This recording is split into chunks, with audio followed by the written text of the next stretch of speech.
Kaya on the same month, January, natanggap ako sa trabaho. At yun yung naging tungtungan para makapag-alay ako ng first fruit. Na nung una, medyo meron akong pag-aalala na ibibigay ko ba lahat ito? Paano yung pang-araw-araw namin ng anak ko? But Lord, teach me na lahat ng yon ay nanggaling sa Kanya, na marapat lang ibalik sa Kanya ang buo ng may pasasalamat at buong puso, walang pag-aalinlangan. Kaya nung inalay ko yung unang sahod ko for the year, doon ko nakita kung paano yung pagpapala ng Panginoon. Di niya ako pinabayaan. Nakatanggap ako ng isang part-time job at that time, and another part-time job came in. Kaya halos naka-full-time job din ako. At doon ko naramdaman, paano din, no? Nag-work si Lord sa akin dahil naging tapat ako sa pag-aalay ng aking first fruit. And throughout the year, hindi niya ako pinabayaan. Yung provision ay nandoon sa aming mag-ina. Mula sa tuition, everyday sustenance namin ay pinrovide ni Lord. Kaya nakita ko na marapat lang na ibalik kay Lord yung mga pagpapala na natatanggap natin sa araw-araw. Huwag tayo magduda sa pangako ni Lord. Kailangan lang magtiwala tayo na siya yung ating great provider at hindi na tayo pababayaan. Na-experience ko po iyon sa buhay ko. Na hanggang ngayon, patuloy ako ay nag-aalay kay Lord. Ano man yung mga blessings na ibinibigay niya sa Kanya, binabalik ko bilang papuri at pasasalamat sa Kanya. Kaya hanggang ngayon, patuloy po ang pagpaprovide ni Lord sa akin ng mga blessings at hindi ako nag-aalala sa pang-araw-araw namin. Kaya dapat po natin, huwag po tayong mag-alinlangan dahil tunay po na ang ating Panginoon, ang ating great provider at siya ay tapat sa kanyang pangako na hindi niya tayo pababayaan. Bagkus siya ay lagi nating kasama.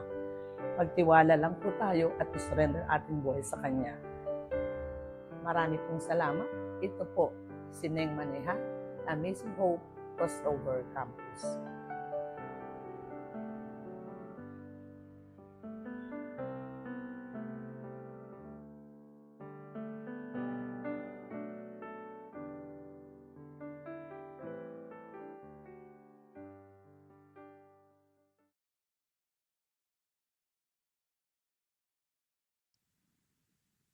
Good evening, good evening.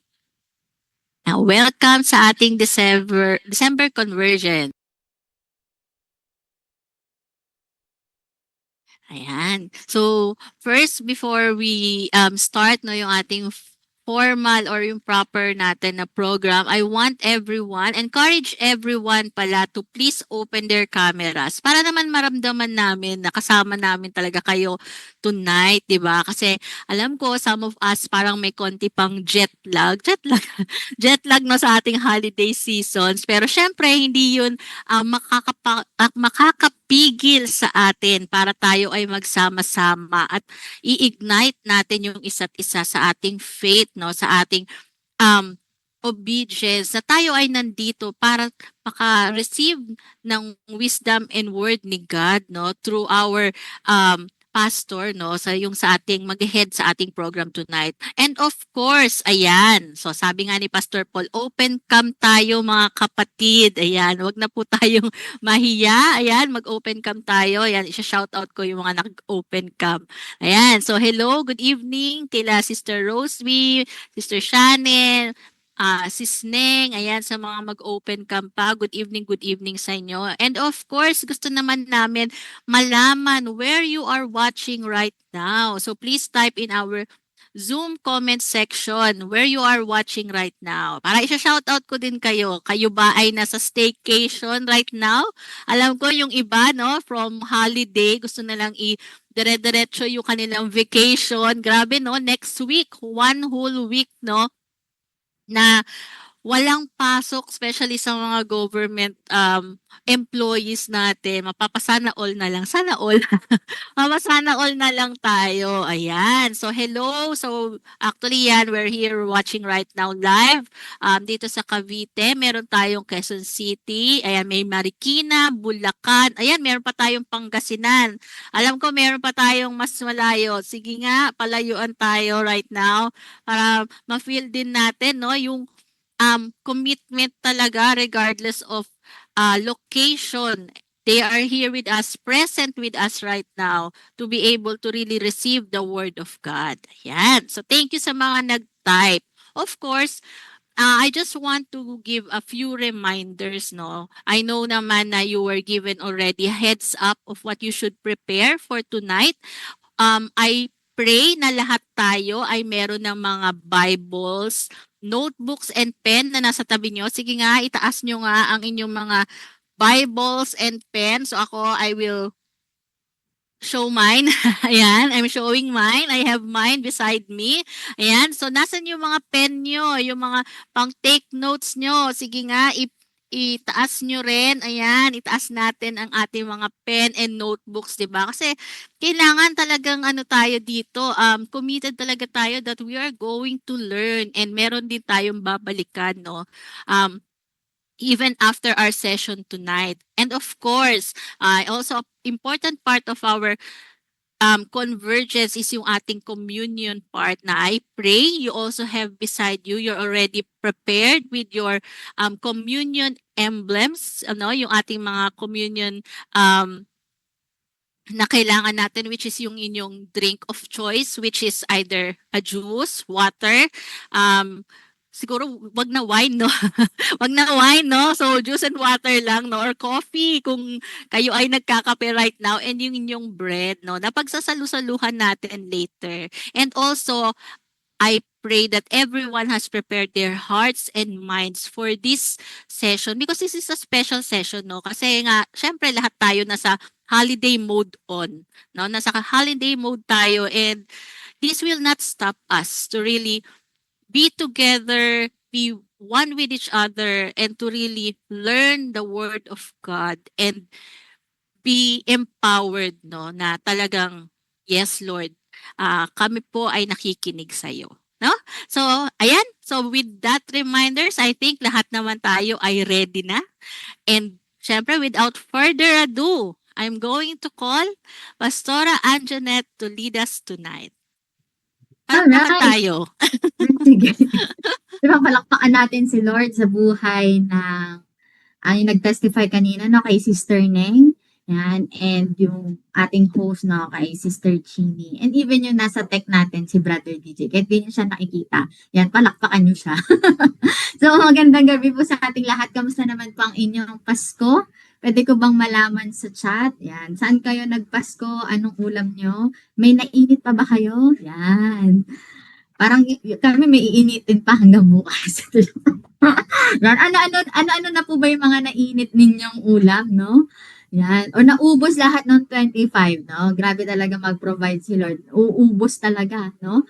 So, meron ba? Ayan, meron sa Batangas na nagpasko. Yan. Mukhang si Pastor Paul lang ata yung nagpasko, no? Saan kayo mga nag-celebrate ng Pasko? Pwede ko bang malaman? Pwede ko bang mabasa? Yan, sa bahay. Yan, sa Pangasinan. Yan, meron din sa Marikina. Spend the season with my daughter with simple lunch and dinner taste. Alam niyo po ba, no, bago kwento ko lang din, yung kinain lang din namin ni Pastor noong 24 ng Vesperas. Lechong manok lang yun. Tsaka, chop suey. At tsaka mango shake. Yun lang. No? Basta may fiber, may protein, at saka may prutas. Yan. Tigi-isa. Yan. So, meron pa Quezon Province. Meron naman kasama yung family sa Las Piñas. Yan, naubos na. Kasi nga 26 na pala ngayon, no? So, ihanda-handa nyo na ulit yung pagdating ng December 31, no? And alam niyo po ba na since nga kung may mga iba dito na nakakasubaybay sa series sa Young Pro, sa marketplace, no, yung service namin tuwing Friday para sa mga professionals. karugtong po nito to, na alam ko magiging helpful po sa atin pagdating or sa pagpasok ng 2026. And nabanggit ko nga din po doon, babanggitin ko rin po sa inyo na from the very beginning, yung transition, it can make you or break you. No? Hindi po natin pwedeng i-deny, no, na may seasons ang buhay. And kumbaga, kung may pagsisimula, may pagtatapos. No? May mga chapter na kusa na lang talagang nagsasara kahit ayaw pa natin. Yan. Meron ba dito mga nag-rose na? Yan. Pero di ko na kayo tatanungin. And alam niyo po ba, ang buhay ay continuous cycle ng hellos and goodbyes. Can you please type nga po, hellos and goodbyes? Kumbaga, puno po ito ng interactions and relationships, di ba? Kumbaga, yung kada hello natin, it represents a new connection, whether sa bagong tao, sa new opportunities, or bagong experience. Kasi di ba, bago hello. And every goodbye represents an ending. Ano ba? Like, yung a chapter na magko-close, or yung mga relationship na magbabago na, or mag-change, or isang season na matatapos na. At katulad din po, dahil pag sumilip kayo sa bintana, di ba? Tulad ng paglipas ng araw, patungo sa gabi, di ba? At tulad din naman po ng pagbabago ng mga panahon, at life is characterized by transitions, no? Ngayon po, papasok na naman ng mga bagong taon. Alam ko, meron dyan mga naghahanda na ng life planning o kaya ano tawag dito, yung mga New Year resolutions, yun. Darating ang New Year, whether we like it or not. No? Parang kahit sabihin natin, Pastor, ayoko, December lang muna. No? Hindi naman po pwede ganon. No? At isa pong tanong na mas personal sa atin, paano kaya tayo papasok ng bagong taon? Hindi dahil sa bago lang, pero dahil masaya ka. No? Kasi yun nga po, darating ang New Year, sure yun. No? Pero hindi lahat ng papasok ng bagong taon ay magiging masaya. Kasi baka meron pang, alam mo yun, meron pang naiisip, meron pang naaalala, meron pang hindi napapatawad, kaya parang happy kaya ang New Year ko, no? Kaya New Year is unconditional, no? Darating po talaga ang bagong taon. Pero ang Happy New Year ay optional po yan. Kasi may gagawin po tayo para mangyari na maging happy tayo, no? Hindi kasi automatic yung joy, no?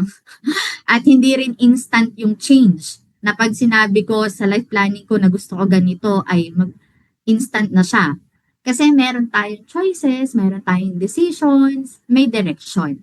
Kaya po ngayong gabi, no, habang matatapos na din ang December, no, simulan ko, ang title po na pag-uusapan natin is A Happy and New You. Can you please type nga pa, A Happy and New You? So, paano po ba tayo magkakaroon ng isang tunay, no, na happy and new us, no? Paano po ba talaga 'to mangyayari? No? And the answer ay makukuha po natin sa isang verse lang. Powerful verse in Matthew chapter 2 verse 12. Yan. So if you have your Bible with you, no, pwede niyo naman buksan pero nandiyan na din po sa screen. Dahil sabi nga po ni Mama Chini, yan, meron daw kayo, buksan niyo yung Bible niyo. No? Sabi na, when it was time to leave, no, they returned to their own country by another route. For God has warned them in a dream not to return to Herod. So yung mga wise men, sila yung mga characters dito. No? Yung wise men, hindi po sila ordinary travelers. They were learned men. So, mga professionals nung time nila, parang ganyan, men of influence, men of wisdom, men of position. So, di ba, sinundan nila yung star. No? At they found a child. So, they worship Jesus. Bigay sila ng gift. No? Ano ba yung mga gift na yon? Sige nga, kung nakinig kayo sa preaching ni Pastor ng mga nakaraan, ano yung mga gift, no, na binigay ng itong mga wise men na to? Yan, may gold, May myrrh, yan. Meron pa. Gold, myrrh, sige. Ano pa? Yan, pinutol na. Frankincense. Yan. So, kumbaga yung story hindi natapos dun eh, no? But after that encounter, kumbaga yung buhay nila, kailangan mag-continue pa din. They had to go back, no? Pero, hindi na sila pwede bumalik sa same way. No? They could not go back to the same dangers kasi nga winner na sila dyan ni Jesus. So, kumbaga, may decision po silang kailangan gawin. No? Hindi na sila pwedeng bumalik sa dati nilang daan. Hindi na po sila pwedeng makipaglaro sa danger. Hindi na sila pwedeng may pag-compromise. May panahon ng pagpunta at mayroon din panahon ng pag-alis. Ganun din po sa buhay natin. May mga season na kailangan mong puntahan, pero may mga season din na kailangan mong iwanan. And from this one verse po na pag-uusapan natin, we will learn 3 decisions that will lead to a happy and new you. So, ilan nga po? 3. And if we really want to be happy and new you, hindi po to mangyayari na by accident, no? So, 3 decisions na kailangan nating gawin. At the first one is this, no? Sabi doon, yan, when it was time to leave, they returned to their own country. So there must be a return. Yan. Can you please type nga po, there must be a return. So sinasabi po dito, no, sa Matthew, na after nila makita si Jesus, bumalik yung mga wise men sa sarili nilang bansa. No? Hindi po sila nagstay sa Bethlehem. No, they return to their real life. No? Kaya nga po, ang totoong na-encounter si Jesus, hindi ka lang babalik ng ano tawag dito, ng malala. No? May bago dapat. No? Baga, babalik ka man sa same bahay, sa same family, sa same trabaho, sa same schedule, pero ibang puso na. No? Parang ano po, umattend ka ng retreat, 'di ba? Ang sarap ng worship natin, no? Ang sarap ng word of God.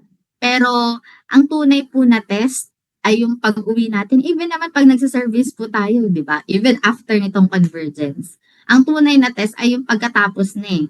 Pagbalik ba natin sa bahay, ikaw pa rin ba yung madaling magalit? Kasi nung time nila, hindi, kumbaga nagkaroon ng change sa kanila eh. No? So, ikaw pa rin ba yung madaling magalit? O pagbalik mo galing opisina, ikaw pa rin ba yung nandadaya? Yan. Pagbalik ba sa family mo, ikaw pa rin ba yung tahimik ka lang pero punpuno ka ng galit? Because the wise men returned, but they returned bearing what they received from Jesus. So, when it comes to discipleship, diba? Hindi naman pwedeng ganyan ka na lang, pero di ka nagbabasa ng Bible, walang PLDT. At type nyo nga ano ba yung meaning ng PLDT na yan, no? So, importante, no, na hindi mo lang ma-encounter si Jesus nang wala lang eh. Magbabago ka eh. No? Babalik ka, pero may change na mangyayari. So, hindi natin na-encounter si Jesus para lang ma-escape yung ordinary life. So, pag na-encounter natin si Jesus, babalik tayo, pero change life na tayo. No? So, hindi na tayo yung dating tayo. Okay? So, kaya imposible din na sinasabi mo na encounter mo si Jesus, pero nasa comfort zone ka pa din. No? Hindi ka nagko-commit sa growth. No? Hindi ka nagpapatawad. No? Lagi kang puno ng pride. Kaya importante na when we encounter Him, babalik tayo, pero bago na tayo. Okay? So, kumbaga, nung time na yan, yung pagbabalik, hindi din naman natapos doon. Yung pagbabalik nila sa kanya-kanya nilang country, hindi naman din lang doon. Sabi doon, by another route. So, returning is not the end of the journey. Because once they return, no, God will not allow us to keep walking the same way. Sabi doon, di ba? Hindi na sila bumalik doon sa dati nilang ruta. So, point number 2, there must be a reroute. So, the Bible says they went home by another route. So, same destination, pero different yung tinahak na nila. And isa po sa mga clearest signs na si Jesus ay natouch talaga yung buhay nyo is that may mga paths po talaga or may mga daan, may ibang way na magbabago. Para pong nung first week ng December, yun yung pinakamalupit na traffic na pinagdaanan namin ni Pastor. No? Kahit na may Google Map na or Waze siyang ginamit, lahat ng dadaanan ay talagang traffic. So, dumaan kami sa isang way. After noon, kailangan na, sabi niya, kailangan na talaga nating umikot na lang. No? So, sinundan niya yung isang way ni Google Map, no? So, nagkaroon ng reroute, no? Kasi bakit?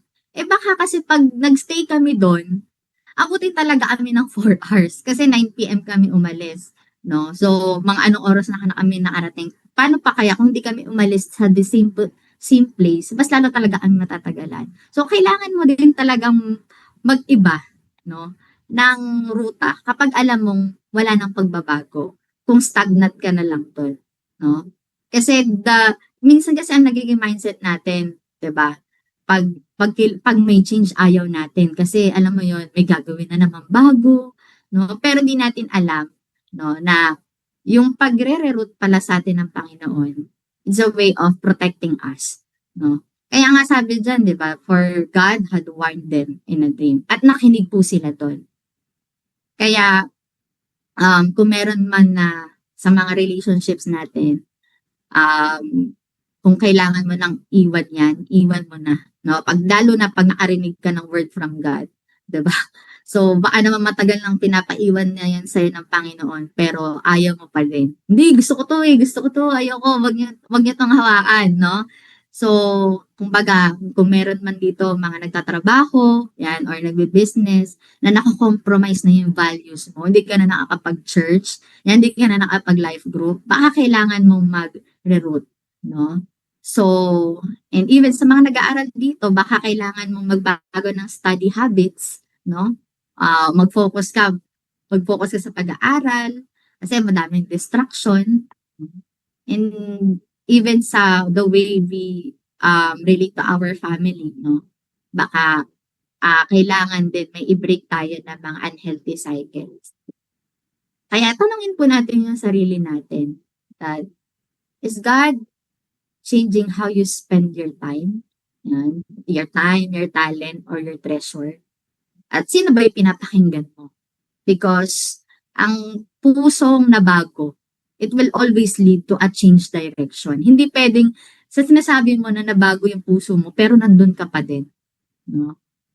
So, ulitin ko po that a changed heart always lead to a change direction. Hindi pwedeng nasa same path ka na lang. Kasi hindi pwedeng nakilala mo si Lord, pero, di ba, sumasama ka pa rin sa mga dating tao na alam mong hindi makatulong sa'yo sa walk mo sa Kanya. Pero okay naman yun kasi baka mayroong magtanong dito, paano yung pastora yung nag-Holy Week, di ba? Nag-Holy Week tayo ng November. May pinapabalik po talaga, meron ako mga nire-reach out. Babalik ka kasi alam mo na kaya mo na, no? Pero pag alam mo, no, na medyo pa ako dito, pag binin ko, baka ako pa yung bumalik. So, reroute, no?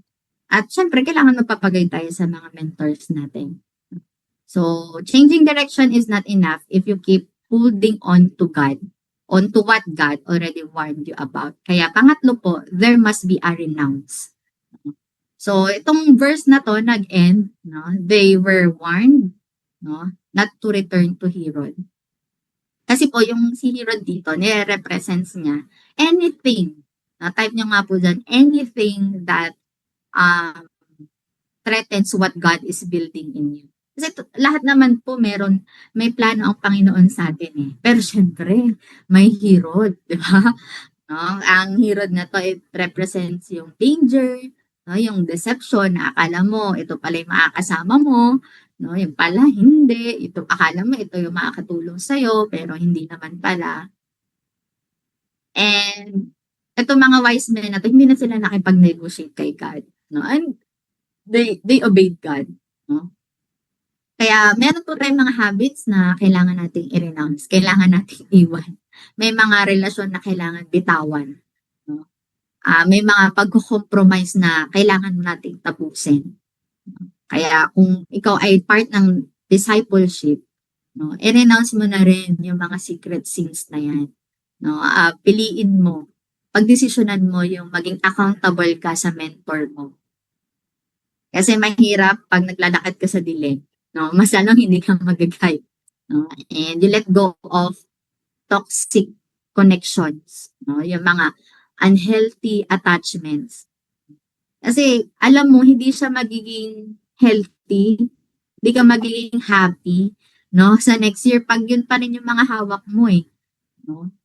Kaya kung ikaw man ay estudyante, i-renounce mo na yung mga tamaran na yan.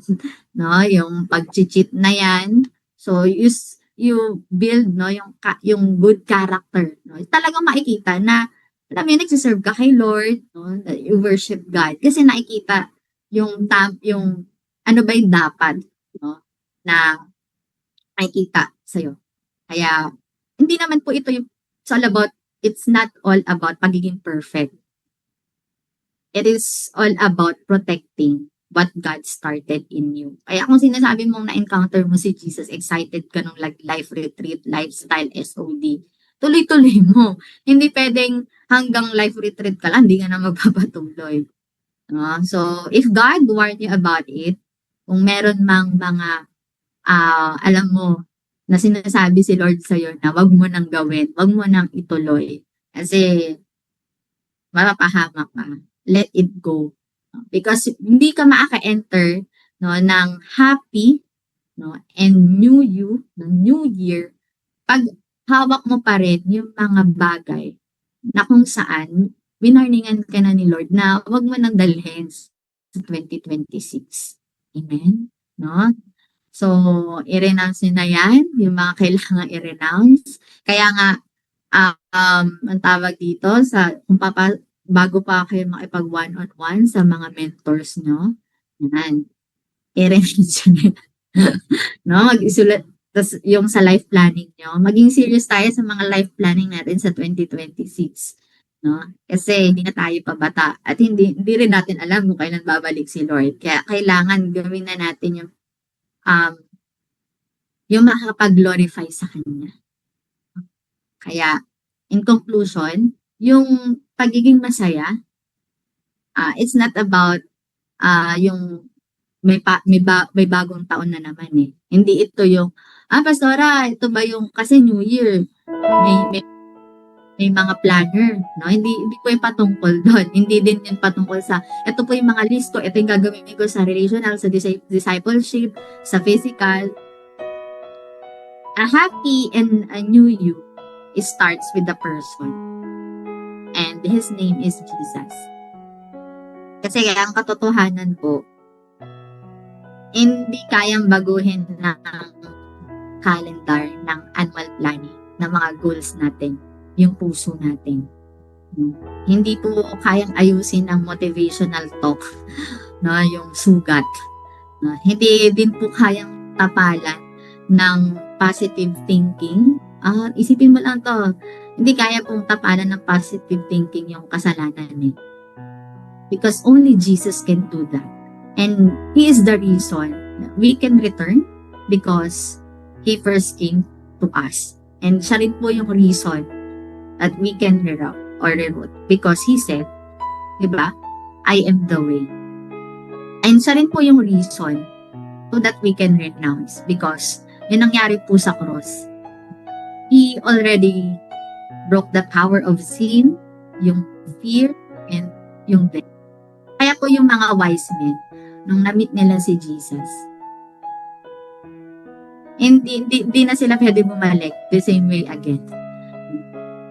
And ngayon pong gabi, after we encounter Christ, kailangan, we don't need to walk the same life again. Kasi, kay Jesus Christ, no, the old has gone, and the new has come. And because of Jesus, yung next chapter natin sa New Year, hindi na po siya empty. It is redeemed. Kaya pwede po ba tayo ay pumikit at tayo po ay manalangin? Lord, maraming salamat, Panginoon, for meeting us tonight, or encountering us tonight. Salamat, Panginoon, dahil kahit paulit-ulit ang buhay, ikaw, Panginoon, ang Diyos na hindi nagbabago. Ikaw din, Panginoon, ang Diyos ng bagong simula. At ngayon, Lord, sinusurrender po namin lahat ng mga old chapters namin. Yung pain po na matagal na po namin kinikimkim, yung guilt po na paulit-ulit po kami binabalikan. Sinusurrender po namin, Panginoon, sa iyo yung mga takot namin, Panginoon, na pumipigil po sa amin sa pagsunod sa iyo.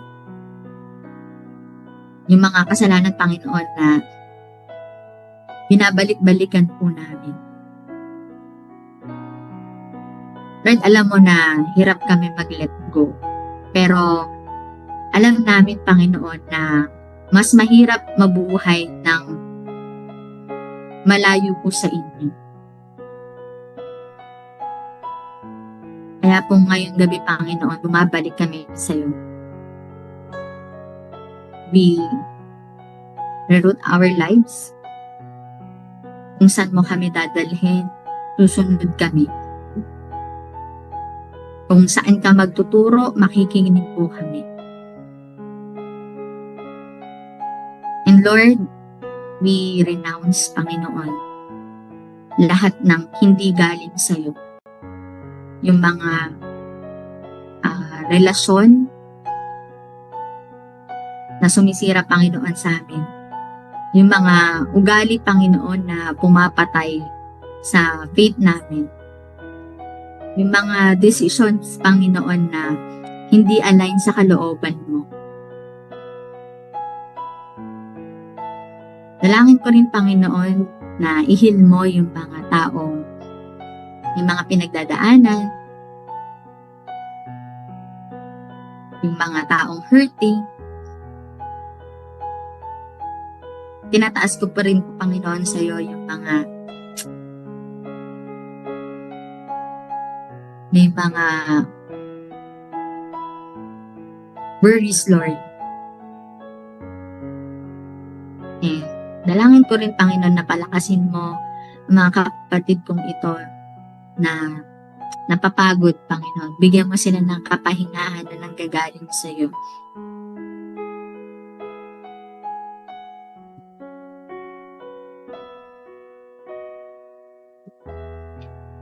Lord, we surrender itong 2026. Ikaw, Panginoon, yung banguna sa aming buhay.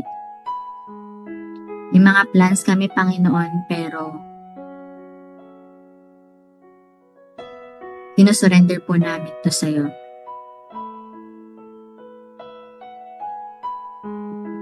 In Jesus' name, amen and amen.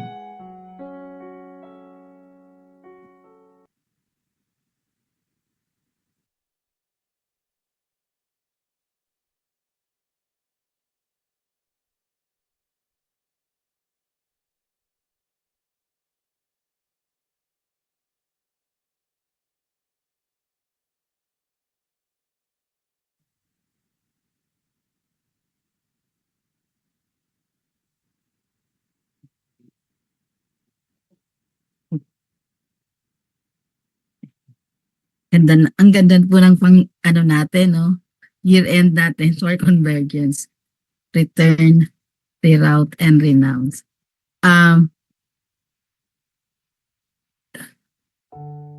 Lahat naman po tayo dito, familiar na. Wala naman pong baguhan sa atin. O kung meron man po, dumako po tayo sa giving. Hindi talaga ako nagbigay ng verse kasi gusto ko na iparating sa lahat kung gaano siya kaimportante yung pagbibigay ng tithes at offering, na ito ay hindi obligation kundi spiritual act po ng pag-worship natin at nagpapakita na si Lord yung una sa buhay natin.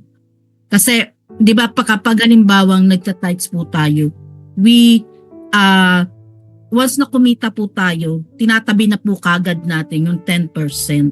So ibig sabihin po, una, pina-prioritize po natin yung pagta-tithes o pagbibigay sa Panginoon, yung pagbabalik. Kapag binabalik po natin yung ang 10% ng kinikita natin, ina-acknowledge po natin na ang Panginoon ang provider natin, na sa Kanya lahat, kung ano man yung meron tayo, sa Kanya lahat nang gagaling. So ang purpose po kasi ng ikapo ay para matutunan po natin na matakot at i-honor ang Panginoon sa lahat ng panahon. Kasi matakot in a way na yung reverential fear. Kasi ino-honor natin siya. And kinikilala natin na siya yung nagpro-provide sa atin. Siya yung Diyos natin. Kapag nagbibigay tayo na at hindi ito sa pilitan o mabigat sa loob natin, gusto ng Diyos na binibigay din natin ito ng may kagalakan. Kasi 'di ba sa 2 Corinthians chapter 9 and verse 7, ang bawat isa ay dapat magbigay ng ayon sa kanyang pasya, maluwag at sa loob at hindi napipilitan lamang. Pero sapagkat alam natin at tinatanggap natin na iniibig natin yung Diyos, kaya nagbibigay tayo ng may kagalakan. And sa tuwing magta-tithe tayo at nag-o-offer, sinasabi natin kay Lord na, Lord, sa'yo lang po kami magtitiwala. And itong pera na hawak ko, unti-unting itong pera na hawak ko ay binabalik ko kung ano yung nararapat sa'yo. And hindi natin namamalayan na unti-unti yung greediness natin, unti-unti nawawala yun. Napapalitan siya ng pag-honor, pag-obey sa Panginoon. At yung pagiging self-reliant natin, yung parang sa sarili natin tayo nagtitiwala, hindi sa Panginoon, na unti-unti din po yun nawawala. Sa akin po, ang tithe is sa ministeryo naman po natin or sa church, kapag po tayo ay nagta-tithes, nagbibigay po tayo ng fundings. Napapund po natin yung outreach po natin, yung discipleship, yung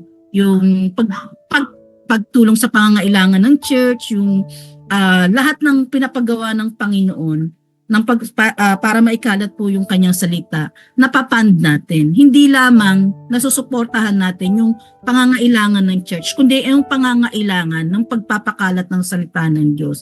Ibig sabihin po, bawat piso na ibinibigay natin, nagiging seeds po siya or binhi na itinatanim natin sa kaharian ng Diyos.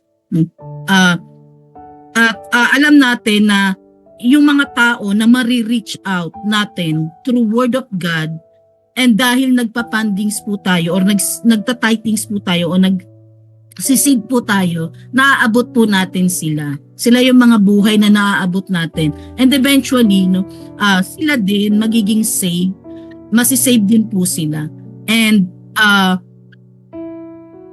kaya habang naghahanda tayo magbigay ngayon, anyayahan po natin si Lord na sa puso po natin, na sabihin natin, Panginoon, ikaw ang una sa finances ko, at ang pagbibigay ko ay ngayon ay para lang sa iyo. Tayo po ay manalangin at pag-pray po natin ano man po yung ating ipagkakaloob. Lord, maraming salamat po, Panginoon, sa pagkakataon, Panginoon, na maipakita sa iyo ang amin pong pag-worship, pagsamba Panginoon sa pamamagitan po ng pagbabalik ng amin pong ikapo at mga openings, Lord, para po sa inyo.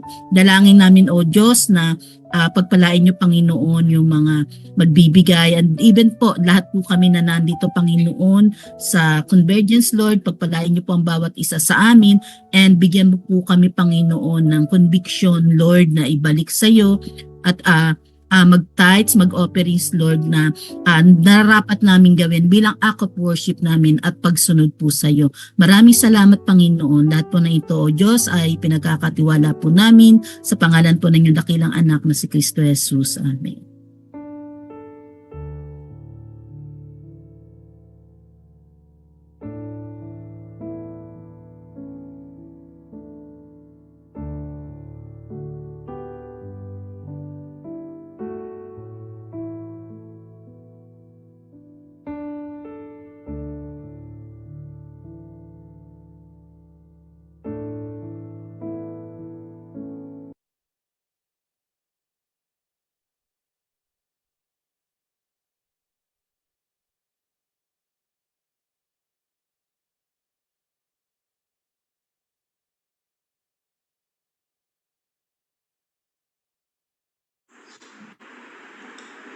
Praise God.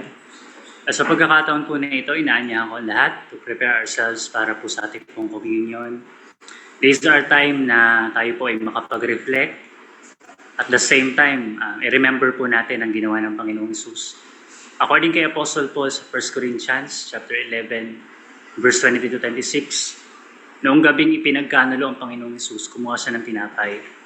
At matapos magpasalamat sa Diyos, hinati-hati niya ito at sinabi, ito ang aking katawan na ibinibigay para sa inyo, gawin niyo to bilang pag-alala sa akin.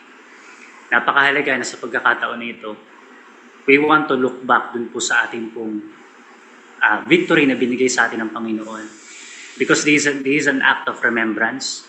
So let us remember the body sapagkat ang katawan po ng Panginoon was broken for us. At yung kanyang physical suffering ay siyang totoo. At siya po talaga ay naparusahan at yung kanyang sakripisyo ay hindi matatawaran ng kahit ano. And it is a final and complete payment para po sa ating mga kasalanan. We also remember the blood sapagkat ang kanya pong dugo ang nag-establish ng isang bagong covenant. Ay ito po ay yung mamuhay tayo sa biyaya at blessing ng Panginoong Hesus. Minsan lang na bumuhos ang dugo ng Panginoong Hesus at ito'y sapat para tayo po ay mapalaya at mamuhay para sa Kanya. It is also a time where we look inwardly. Let us check ourselves. Examine po natin ang ating po mga puso. Sapagkat ang sabi sa atin ng Word, to examine ourselves. Reflect on our faith. Sabi sa atin, kailangan suriin ng bawat isa ang kanilang sarili. Tanungin natin ang ating mga sarili, are we right with God? Let us come before Him and acknowledge our sins and renounce our sins and acknowledge that His truth is the one na dapat nating pagsubmitan. Pangalawa, are we right with each other? Baka meron tayong mga grievances with our brothers and sisters. It is time to examine ourselves and to forgive them. Sapagkat sinabi ng Panginoon, kailangan natin magpatawad sapagkat tayo din ay unang pinatawad. At pangatlo, let us look forward. Let us act of this is an act of proclamation na ang Panginoong Hesus ay tagumpay po sa krus ng Kalbaryo. We proclaim through this communion that He is already victorious. And hindi lang yon, we also proclaim that yung future hope na galing sa Panginoon ay lagi po nating mararanasan. Babalik po ang Panginoon, kaya nga po ito ay ating pong simbolo. This is our fellowship where we declare that Jesus Christ is already victorious sa buhay po natin. Sa pagkakataon po na ito, inaanya ako lahat. Itaas po natin ang ating po mga tinapay at ating po itong ipanalangin. Dakilang Diyos na mapagmahal, mahabagin at makatuwiran. Panalangin namin na sa pagtaas po namin at pagpapasalamat ng tinapay na ito na sumisimbol ng iyong pong katawan. Dalangin namin, Panginoon, na matanggap pa namin ang inyo pong sukdulang biyaya at patuloy ng dumaloy sa aming mga puso ang kapayapaan at pag-asang nagmumula po sa inyo. We know, Lord God, that your sacrifice doon sa cross, that your body was broken so that our souls will be whole and will be made new, Panginoon. Thank you for the new life na binigay mo po sa amin through your sacrifice. Lord, as we receive this, we proclaim that you are indeed victorious sa buhay po namin lahat. Pagharian mo kami, Panginoon, sa lahat ng aspeto ng aming pong buhay. Sa ngalan ni Jesus. Amen. Kainin po natin.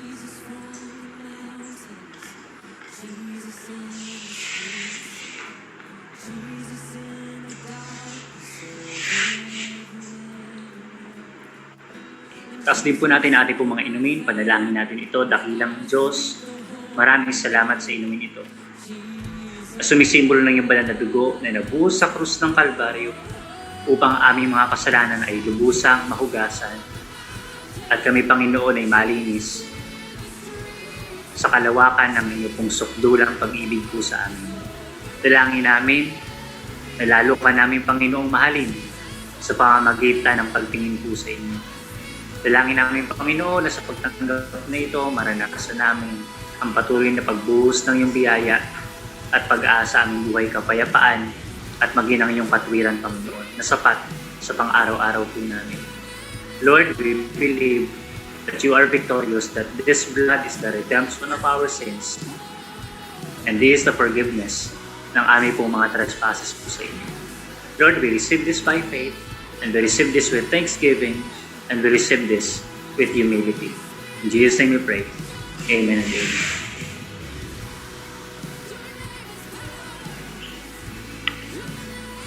Panginoon, maraming salamat sa fellowship na ito at communion na makasama kaming lahat bilang iyo pong mga anak. Dalangin namin, Panginoon, ang inyo pong gloria na makita sa buhay ng bawat isa sa pagtatapos ng taon po na ito. Panalangin ko na ang inyo pong biyaya ay lalo namin maranasan at managumpay kami sa pang-araw-araw po namin mga buhay. We honor you, we bless you. In Jesus' name we pray. Amen and amen.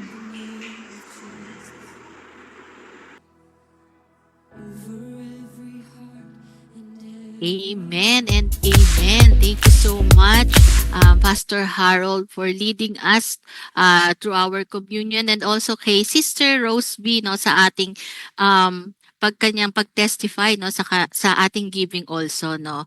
And before anything else, no, we want to invite you to please stay. No, standby lang po tayo, no, kasi meron din po tayong discussion question. Ayan. So ang ating discussion question, ano o sino ang kailangan mong iwan para makaranas ng happy and new you? Ayan. So meron po tayong breakout rooms na later on na isa-set up after ng closing prayer ni Pastor, and you are invited to join po, no? Especially doon po sa may mga life groups to stay sa ating breakout rooms. And ayun, so thank you so much everyone. Please stay para din sa ating picture taking. Ayan. So I give the floor to Pastor Paul. Ayan.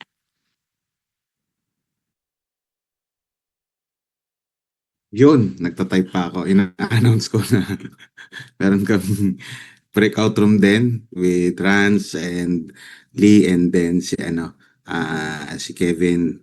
So, picture taking muna tayo, tama, no? Or prayer muna. Picture taking na muna para it's picture time. Okay? Sige, pakita nyo na yung mga mukha nyo dahil next year, mga new you na ulit yan. Iba siguro magpapariband. Oy, dami pala natin dyan sa Bicol, ha? Merry Christmas, Happy New Year, Pastor Harold, at sa buong Amazing Hope Live for Christ Campus. Okay. Sige, sino magbibilang? Oy, nandun din pala si Pastor Edwin, nandun din. 1, 2, 3. May ayaw. 1, 2, 3. Okay. Okay, manalangin po tayo, Panginoon Diyos. Salamat po, Panginoon, for your word. Thank you, God, for using Pastora AJ para po ibahagi po sa amin ang year-ender ng amin pong Convergence. And Lord, salamat po sa inyo pong word, nakagaya po ng mga wise men na nabasa po namin kanina, Lord. Meron po kaming babalikan at meron po kaming mga dapat pong i-renounce at dapat po rin kami mag-reroute, Lord. Meron po kami mga dapat iwanan, may mga dapat po kaming balikan, may mga dapat po kaming ayusin. And sa 2026, Lord God, we are so excited because naniniwala po kami na ang Diyos na nagbigay, nagdala at nagbigay po sa amin ng enough grace nitong 2025 ay siya rin pong Diyos na magpapagaling, magsusupply, Lord, at tutulong po sa amin sa lahat po ng amin po mga pinagdadaanan hanggang sa kami po ay kunin nyo na. At dalangin ko, Panginoon, sa mga tao po na naririto, sa mga may mga pinagdadaanan, I pray, Lord God, na lagi nyo po kaming encourage at lagi nyo pong ipaalala that God is sovereign, God is in control, and God is good.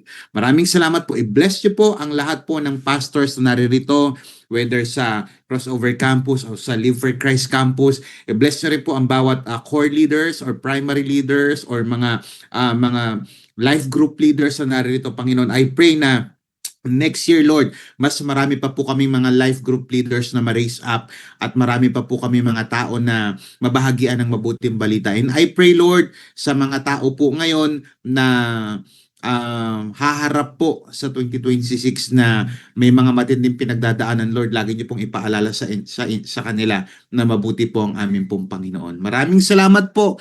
To you all the glory, the praises, and honor. It's in Jesus' mighty name we pray. All of us will say and type, Amen and Amen.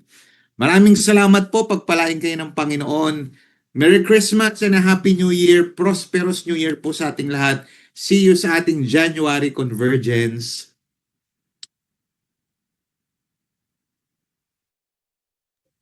Pastor Harold, okay lang kayo na dyan. Nasama ko kasi sa breakout.